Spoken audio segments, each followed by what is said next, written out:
ఉద్యోగం కోసం చూస్తున్నారా? ఓం శక్తి ప్రైవేట్ లిమిటెడ్ కంపెనీలో మార్కెటింగ్ జాబ్స్ 20,000 నుంచి 30,000 వరకు జీతం ఉంటుంది. సంప్రదించండి.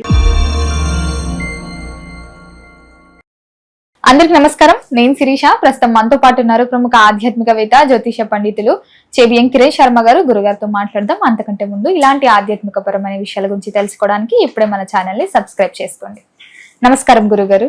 నమస్కారం. అఖండ ఐశ్వర్యమస్తు. గురుగారు, ఈ ఆషాఢ మాసంలో 25వ తారీఖు జూలై 25కి ఏకాదశి వస్తుంది. దక్షిణాయనం ప్రారంభం అయిపోతుంది. మరి ఏకాదశి నుంచి మనము ఇప్పటి నుంచి అన్ని పండుగలు ఎక్కువ స్టార్ట్ అవుతాయి అంటూ ఉంటారు. మరి ఏకాదశి రోజు అంత మంచి రోజును మనం ఎలా వినియోగించుకోవచ్చు అంటారు? పూజా విధానం ఏంటి? నియమాలు ఏమైనా ఉంటాయి అంటారా? చాలా మంది మాసంలో 2 ఏకాదశులు వచ్చినప్పుడు ఉపవాసాలు కూడా ఉంటుంటారు కదా.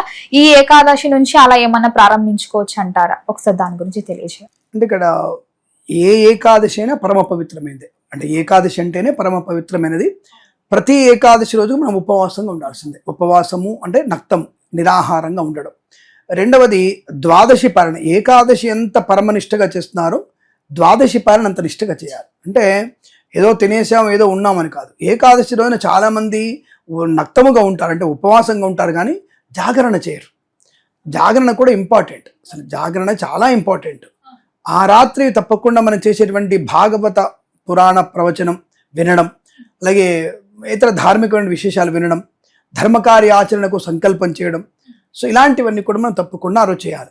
ఈసారి వచ్చేటువంటి ఆషాఢ మాసంలో వచ్చేటువంటి మతత్రయ ఏకాదశి, శయన ఏకాదశి, స్వామివారిగా నిద్రమత్తులోకి వెళ్తుంటాడు. అంటే ఆయన ఈ 4 మాసాలు కూడా ఆయన నిద్రమత్తులో ఉంటూ మళ్ళీ ఉత్తరాయణ సమయంలోనే ఆయన మళ్ళీ కళ్ళు తెరిచేటువంటి అవకాశం ఉంటుంది. దాన్ని మనము వైకుంఠ ఏకాదశి అని చెప్పుకుంటాం. అక్కడ స్వామివారు ఉత్థాన ఏకాదశి, ఇది శయన ఏకాదశి. అక్కడ స్వామివారు లేస్తారు. అంటే ఏంటి? స్వామివారు పడుకుంటారా మనలాగా? అంటే ఆయన ఒక రకమైనటువంటి అవస్థలోకి వెళ్తాడు. తనను తానుగా పూర్తి స్థాయిలో అందరం కళ్ళు మూసుకు నిద్రపడి మళ్ళా గుర్రుబెట్టి నిద్రపడి ఆయన అంటే యోగ నిద్రలోకి వెళ్తారు. ఆ యోగ నిద్రలో ఉన్నప్పుడు కూడా మళ్ళీ చూస్తూనే ఉంటాడు ఆయన. తప్పకుండా ఆయన మనసుతో చూస్తూనే ఉంటాడు. అంటే ఎగ్జాంపుల్ ఎలా చెప్పాలి?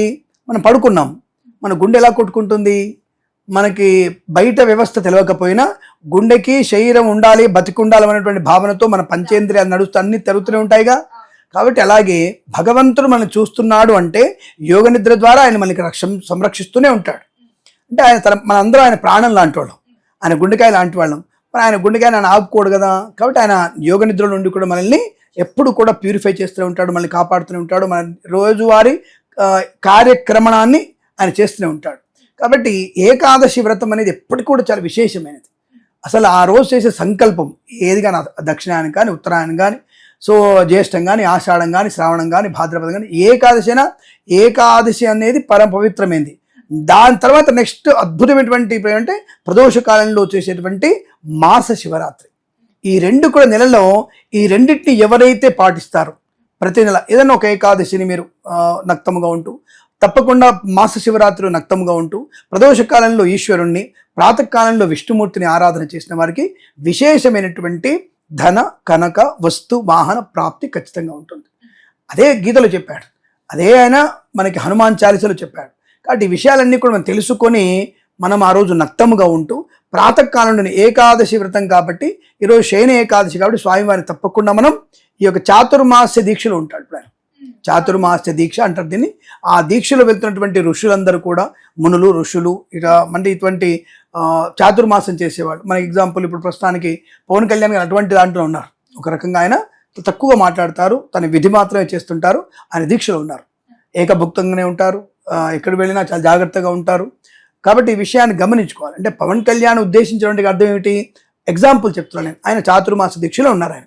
అంటే అలాగే ఋషులు కానివ్వండి, స్వామీజీలు కానీ, సన్యాసులు కూడా ఈ చాతుర్మాస దీక్షలో పరమ పవిత్రమైనటువంటి ఈ రోజున వాళ్ళందరూ కూడా విష్ణువుని తదేకమైనటువంటి పూజాదికాలు చేస్తారు. అభిషేకాదులు, అర్చనలు, స్వామివారికి చేసేటువంటి అనేకమైన అలంకారాలు, ఇవన్నీ కూడా స్వామివారికి పంచామృత అభిషేకాలు చేయడం.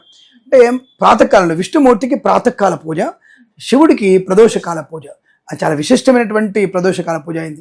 అలాగే ఈ రోజున మనం ఏకాదశి 25 జూలై 2026 శనివారం రోజు ఉన్నటువంటి ఏకాదశికి, శనివారం రావడం ఒక విశేషం. అంటే వెంకటేశ్వర స్వామి యొక్క వారం అన్నట్టుగా. యాక్చువల్ చెప్పాలంటే ధర్మ గ్రంథాలు ఎక్కడ శనివారం వెంకటేశ్వర స్వామి అని ఎక్కడ ధర్మ గ్రంథాల్లో, తిరుపతి గ్రంథాల్లో కూడా లేదు, తిరుమల గ్రంథాల్లో కూడా లేదు. మరి ఎందుకని గురుగారు చెప్తున్నా? జనాలు అలా ఆ వెంకటేశ్వర స్వామిని అలా వాళ్ళు శనివారం శనివారం పెట్టుకున్నారు కాబట్టి శనివారం వెంకన్న స్వామికి ఇచ్చేసి సోమవారం శివుడికి మరి మిగతా వాళ్ళు ఎవరికి ఇవ్వరాయిగా. సో కాబట్టి అట్లా మనం అనుకున్నదే తప్ప అలాంటిది ఏమీ లేదు. కాబట్టి సరే మన వెంకటేశ్వర స్వామి యొక్క దృశ్యాన్ని ఆ రోజు ఆయన మనం కలవడం ఆ రోజు కనపడింది కాబట్టి ఆయన తనకు తానుగా స్వయం ప్రకటితం అయ్యాడు కాబట్టి మనం కనుగొన్నాం కాబట్టి ఆయన్ని శనివారం జరిగింది కాబట్టి శనివారం వెంకటనాథ స్వామికి ప్రీతి అనుకోవడం. అంతకు మించి ఎక్కడ తిరుమల గ్రంథాల్లో కూడా ప్రత్యేకంగా వెంకటేశ్వర స్వామికి శనివారానికి ఎక్కడ కూడా సంబంధం లేదు. ఆ విషయాన్ని గమనించుకుంటే చాలా మంచిది. సరే, ఇప్పుడు మీరు అనుకున్నట్టుగా వెంకటేశ్వర స్వామికి ప్రీతి శనికి అనుకోవడం, అలాగే శనివారం రోజున ఏకాదశి రావడం శనేశ్వర ప్రియుడ కూడా తొలగిపోతున్నటువంటి భావన. ఇప్పుడు కొంతమంది పంతులు వేసుకుంటారు ఇక బ్రహ్మాండంగా, శనివారం వచ్చింది వెంకన్న స్వామికి, శనివారం వెంకటేశ్వర స్వామి యొక్క మహత్యం మీరు పొందాలనుకుంటే శనికి తైలాభిషేకం చేయండి, తిరిగి తైలాభిషేకం సాయంత్రకాల హోమం చేయండి, వెంకటేశ్వర స్వామి ఇంట్లో లక్షలు కరుగిస్తాడు అనేటువంటి వ్యక్తులు కూడా వస్తారు బయటికి. అంటే ప్రతిదీ వ్యాపారాత్మక ధోరణి. ఆల్రెడీ కొన్ని యాప్స్ ఉన్నాయి, 17,000 మందితో బ్రాహ్మణుల చేత పూజ చేయిస్తారని చెప్పేసి ఏ టూల్ ద్వారా అనేకమైన కొన్ని వస్తువులు ఇస్తున్నారు. దాన్ని నాకు చూడడం ఆశ్చర్యం అనిపిస్తుంది. 17,000 మంది బ్రాహ్మణులు పెట్టి ఎక్కడ చేస్తారు మీరు? 11,000 మంది బ్రాహ్మణుల చేత ఒక మూలమంత్ర జపం చేయిస్తాను. ఇదంతా కూడా అబద్ధం. నేను ఆన్లైన్లో పూజలు లేవని చెప్పాను, కానీ 17,000 11 మంది తిప్పి కొడితే 100 మంది చదువుకున్న బ్రాహ్మణులు ఒక దగ్గర దొరకట్లేరు ఒకే దగ్గర. ఇప్పుడు ఎక్కడెక్కడి నుంచో మనం ఒక చండీ యాగం చేయాలంటే ఒక 300 మందిని కలుపుకోవాలంటే మహారాష్ట్ర నుంచి కొంత, ఆంధ్ర నుంచి కొంత, తెలంగాణ నుంచి కొంత, బెంగళూరు నుంచి కొంత, కర్ణాటక నుంచి కొంత తెచ్చుకుంటేనే ఒక చదువుకున్నటువంటి మంచి స్థితి అంటే మంచి విజ్ఞత ఉన్నటువంటి చండీ పాయనదారులు 300 దొరకట్లేదు మనకి. దానికి మంత్రం చేయడానికి 11,000 మంది బ్రాహ్మణులచే పరమ పవిత్రమైనటువంటి యొక్క విష్ణు మంత్రాన్ని, మహామంత్రాన్ని మీ అందరికీ చేపిస్తూ అని చెప్పేసి నాకు ఆశ్చర్యం అనిపిస్తుంది. ఇవన్నీ కూడా అంటే వ్యాపారాత్మక ధోరణితో వెళ్ళి హిందూ సనాతన నాశనం చేసిన ప్రక్రియలు కూడా చాలా మంది ఉంటారు. సో ఇది సరే, ఇప్పుడు మీరు చేయడం అంటే నేను అమెరికా వాళ్ళకి నేను కూడా చెప్పాలి, పూజలు చేయిస్తుంటాను నేను కూడా. అది ప్రత్యక్షంగా చూపించండి, వీడియో కాల్లోనో దానికి స్పష్టంగా చూపించండి, ఆన్లైన్లో స్పష్టంగా కూర్చోబెట్టండి, లేదు జూమ్ కాల్లో పెట్టండి. అప్పుడు వాళ్ళ సంకల్పం నెరవేరుతుంది. అలా చేయడం వల్ల ప్రయోజనం ఉంటుందని తప్పుకుంటుంది. సంకల్పం మారదేగా, ఆ సంకల్పం నెరవేరడానికి తపస్సు చేస్తున్నాం మనం. తపస్సు ఎక్కడి నుంచే చేయొచ్చు, తపస్సు దాని ఫలితం ఖచ్చితంగా ఉంటుంది. సరే, ప్రశ్నాంశంలో ఇలా మనం ప్రాతకాలంలో స్వామివారిని మేల్కొలిపి సుప్రభాత సేవ అంటే మనం ఏమి ఆ స్వామి సుప్రభాతం చదవక్కర్లేదు. దాని గురించి సుప్రభాత సేవ కానీ మళ్ళీ లేచి మీరు ఏది సేవలు చెక్కర్లా, లేచి నమో భగవతే వాసుదేవాయ అనుకో, లేచి తలంటి స్నానం చేసి శుభ్రంగా స్వామివారిని ఒక మండపంలో పెట్టుకొని ధూప దీప నైవేద్యాలు అభిషేకాదులు చేసి స్వామివారికి ప్రీతి అయినటువంటి అష్టోత్తర నామం నారాయణ మహా, నారాయణాయ నమః, విష్ణవే నమః అనేటువంటి నామాలతో స్వామివారిని పూజించి అక్కడ వీలైన తర్వాత అంటే అందరూ కలిసి అంటే మీ పూజ అయిపోయిన తర్వాత అందరూ మీ కుటుంబ సభ్యులందరూ కూడా అక్కడే కూర్చొని విశ్వం విష్ణుర్వ షట్కారో భూత భవ్యద్భవత్ ప్రభు భూతకృద్భూత భూద్భావో భూతాత్మా భూత భావన విష్ణు సహస్రనామ పారాయణ ఉంటుంది. కుటుంబ సభ్యులందరూ పిన్న పెద్ద తాతమ్మ అమ్మమ్మ నాన్న అందరూ కలిసి ఒక్కసారి విష్ణు సహస్రనామ పారాయణ చేసుకోండి. అదే మొత్తం కూడా ఆ టైంలో తీర్థం తీసుకోవచ్చు, ప్రసాదం తీసుకోవచ్చు, దానికి ఎటువంటి ఇబ్బంది లేదు. మధ్యాహ్నం పూట 2 పళ్ళు తినండి, పిల్లలకి 2 పళ్ళు ఇవ్వండి, పాలు తాగండి. సాయంత్రం 2 పళ్ళు తినండి, పాలు తాగండి. సాయంత్రం మొత్తం కూడా పిల్లలకి భాగవత రామాయణ ఈ భారత గ్రంథాల యొక్క విశ్లేషణని స్పష్టంగా వారికి చెప్పండి. మీరు వినండి, పెద్దలు పిల్లలందరూ వినండి. తప్పకుండా మంచి అనుకూలమైన శుభ పరిజ్ఞానాన్ని పొందుకుంటారు. మళ్ళీ రాత్రి మొత్తం అయిపోతుంది, తెల్లవారుజాము పిల్లలు పడుకుంటారు, అసలు పడుకోండి, పిల్లలు పడుకోనివ్వండి. పెద్దవాళ్ళు లేచేసి మళ్ళీ 4ంటికి శుభ్రంగా మళ్ళీ తలంటి స్నానం చేసి మళ్ళీ స్వామివారికి అర్చన, మళ్ళీ అభిషేకం అర్చన చేసుకొని సూర్యోదయం కాగానే సంధ్యావందనం చేసుకొని సూర్యార్ఘ్య ప్రదానం చేసి అప్పుడు బ్రహ్మాండంగా నైవేద్యాలు వండి మంచి పెసరపప్పు, బెల్లము, పానకం, వడపప్పు, తర్వాత మనకి దధ్యోదనము, పులిహోర, చక్కెర పొంగలి, అలాగే భక్ష్యాలు అవన్నీ కూడా ఏర్పాటు చేసుకొని పప్పు, నెయ్యి, గోధుమ పిండితో పిండి వంట చేసి బ్రహ్మాండ రెడీ స్వామి నివేదన చేసి 2 వ్యక్తుల్ని పిలవాలి. తప్పకుండా కనీసం 2 బ్రాహ్మణుల్ని పిలిచి వారికి ఆ పిండి వంటల్ని అన్నం పెట్టి వారు తింటున్నప్పుడు విసిరి వారికి శ్రద్ధగా దక్షిణ తాంబూలాదులు ఇచ్చి వారికి నమస్కారం చేసి ఆ విస్తరాకులు తీసి అతిథుల్ని సాగనంపి అప్పుడు కుటుంబ సభ్యులు పెద్దవాళ్ళకి పెట్టి పిల్లలకి పెట్టి మనం భోజనం చేయాలి. ఇంత సమయం ఉంటుందా అంటే అంత సమయం దీక్షగా చేస్తే మరుజన్మకి నీకు పునర్జన్మ లేకుండా ఉంటుంది. మరుజన్మకి మోక్షాన్ని కలిగిస్తాడు. ఒకవేళ మళ్ళీ జన్మించినా మనుషు జన్మని ఇస్తాడు. ఆ మనుషు జన్మనిచ్చి ఇలాంటి దాతృత్వము చేత సుఖ సంపదలు పొందేటువంటి జన్మనిస్తాడు. ఈ జన్మలో సమస్త సుఖాన్ని ఇస్తాడు, యోగ్యతనిస్తాడు, ఆనందాన్ని ఇస్తాడు, ఐశ్వర్యాన్ని ఇస్తాడు. ఇలా మనం ప్రతి ఏటా చేయగలిగితే ఇంతకంటే ఈ జన్మకి సార్థకత ఏముంటుంది? చెప్పు వచ్చాళ్ళు, నువ్వు చేస్తావా? నేను చేస్తాను కాబట్టి మీ అందరు కనబడుతున్నాను. కనీసం నాకంటే గొప్ప చేసిన వాళ్ళు ఎందుకు కనబడట్లేరంటే ఏమో స్వామివారి దృష్టి అందరి మీద పడలేదేమో. మీలాంటి వాళ్ళకి కనీసం 100 మందికి నేను కనబడి నచ్చుతున్నానంటే ఆ స్వామి అనుజ్ఞ లేకపోతే నాకు ఎలా ఉంటుందో ఆలోచించండి. కాబట్టి ఇలా మనం చేసుకోవడం వల్ల నిత్య దేవతార్చన, మేము నిత్య దేవతార్చన ఉంటుంది మాకు, స్పెషల్గా ఏకాదశి అనేది ఏముండదు మాకు, నిత్య దేవతార్చన ఉంటుంది. నిత్యం ఆయనకు అభిషేకం చేస్తే కానీ మేము తినడానికి లేదు. అది ప్రతి ఇంట్లో బ్రాహ్మణుడు అనేవాడికి తప్పకుండా నిత్య దేవతార్చన ఒక నియమము, పద్ధతి, నిష్ట అనేది ఖచ్చితంగా ఉండాలి. అలా చేసుకున్నప్పుడు మీకు ప్రయోజనం ఉంటుంది. ఇలా మనం ప్రతి ఏకాదశి చేయవచ్చు. లేదు కనీసం ఇటువంటి ఇంపార్టెంట్ కొన్ని ఏకాదశులు అంటే నిర్జల ఏకాదశి అని, శయన ఏకాదశి అని, అంటే వచ్చేది శయన ఏకాదశి, మతత్రయ ఏకాదశి, శయన ఏకాదశి, తొలి ఏకాదశి, వీటి పెరిగిన తర్వాత పండుగలు మనకి శ్రావణ మాసంలో ఇక వరలక్ష్మి వ్రతాలు, మంగళ వ్రతాలు. ఇక మనకి నాకు సంతోషం ఏంటంటే నాకు ఆషాఢ మాసంతో చాలా సంతోషం. నాకు అంటే తెలంగాణ ప్రాంతంలో ఈ తప్పుగా అనుకోకండి, పంటి కింద రాయిలాగా మాట్లాడుతున్నా నేను, దరిద్రపు వస్త్రధారణ లేనటువంటి అమ్మాయిల్ని, లక్ష్మీదేవి లాంటి అమ్మాయిని చూడొచ్చు నేను ఇక్కడ.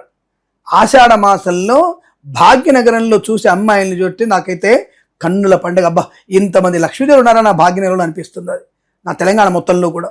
మన ఆంధ్రప్రదేశ్ వచ్చేసరికి ఇక వరలక్ష్మి వ్రతం, నెక్స్ట్ శ్రావణ మాసంలో అబ్బా నా ఆంధ్రదేశంలో ఇంతమంది మహాలక్ష్మిలు ఉన్నారా. ఒక మంగళదానికి అసలు దేవాలయాలు కిటకిటలాడతాయి. మనకి విశాఖపట్నంలో అమ్మవారి గుడి ఉంది, సెంటర్లో అమ్మవారి గుడి ఉంటుంది. అసలు సీతాలక్ష్మి అమ్మవారి పేరు ఏందో మర్చిపోయాను నేను అసలు.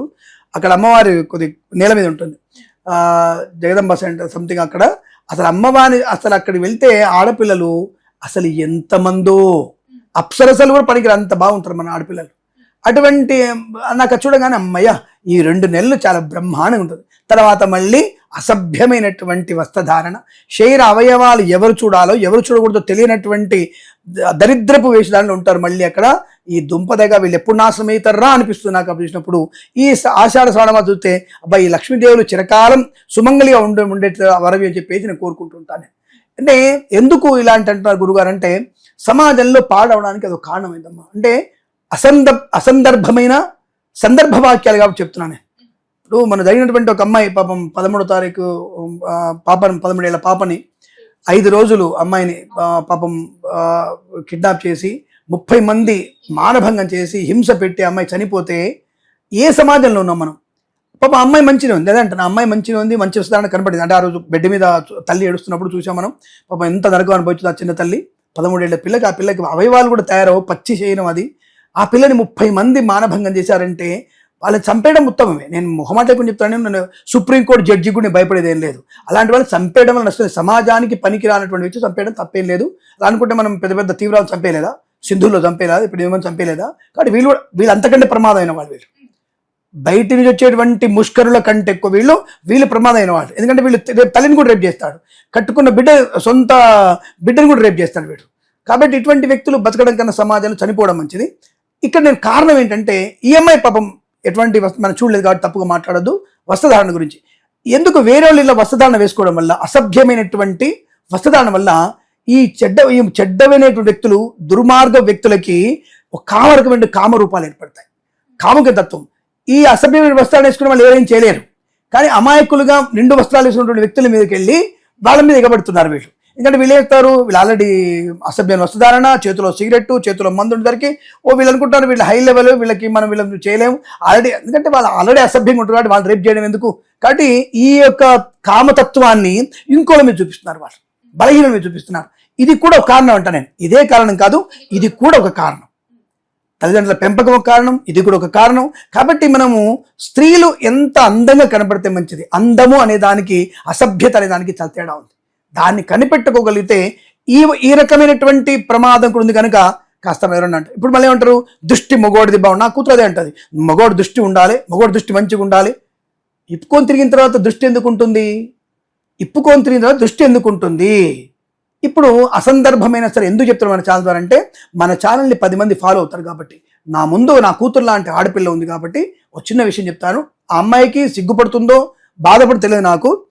ఇప్పుడు నేను చూసినటువంటి విషయాన్ని చెప్తాను. నేను బయట కనపడుతుంది, అమ్మాయిలు టాటూస్ ఎక్కడ వేసుకుంటున్నారమ్మా? ఎక్కడ టాటూస్ వేసుకుంటే బ్రెస్ట్ మీద టాటూస్ వేసుకుంటున్నారు. ఇది సమంజసమా?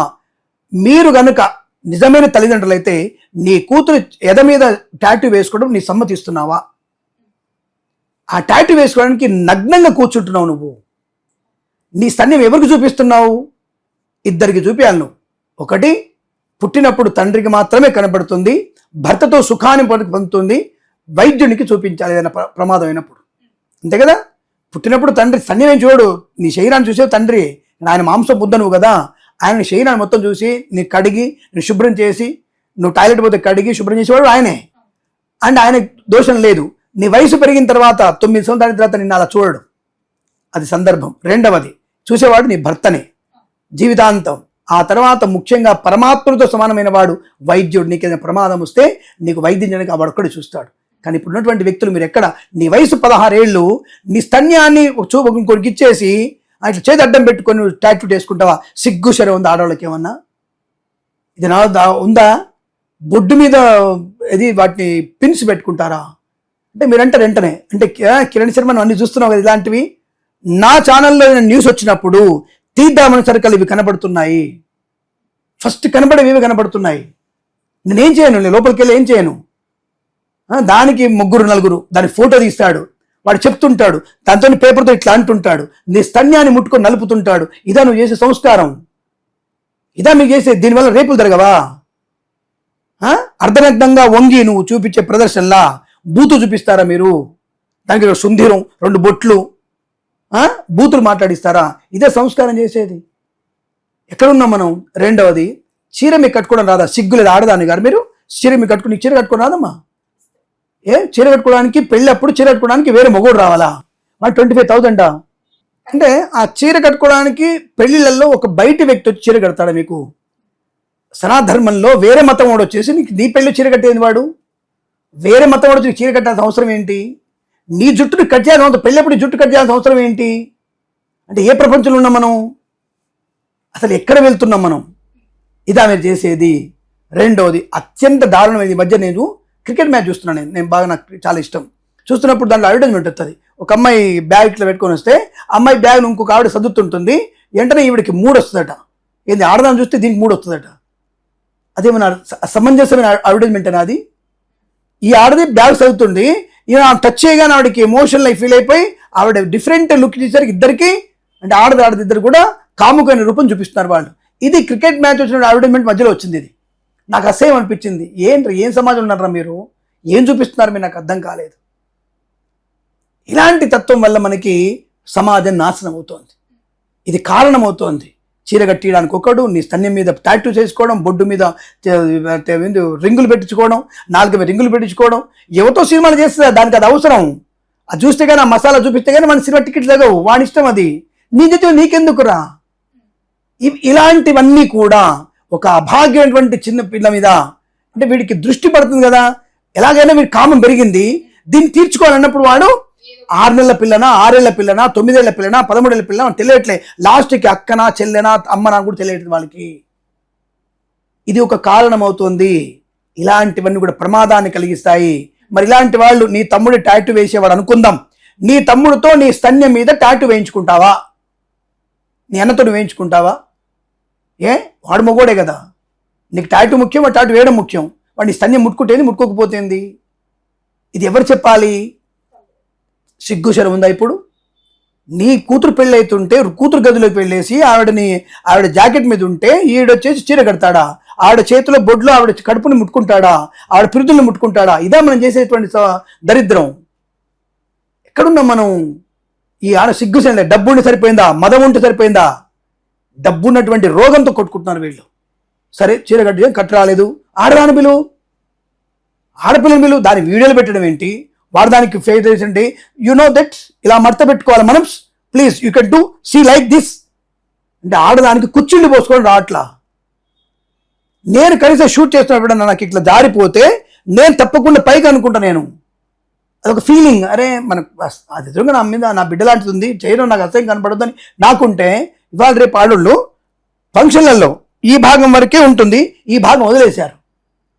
దాని అర్థమే నాకు అర్థం కాలే. పైట నిండా ఉండాలి. పైట అంటే నిండు అని అర్థం. పైట అంటే స్తన్యాన్ని దాచేది. ఇక్కడ దాకేంటి ఈ రకం? ఇక్కడ వరకు కట్టింగ్ ఏంటి? మధ్యలో కట్టింగ్ అంటే 2 స్తన్యాల ప్రదర్శన అవసరమా? ఎక్కడున్నాం మనం?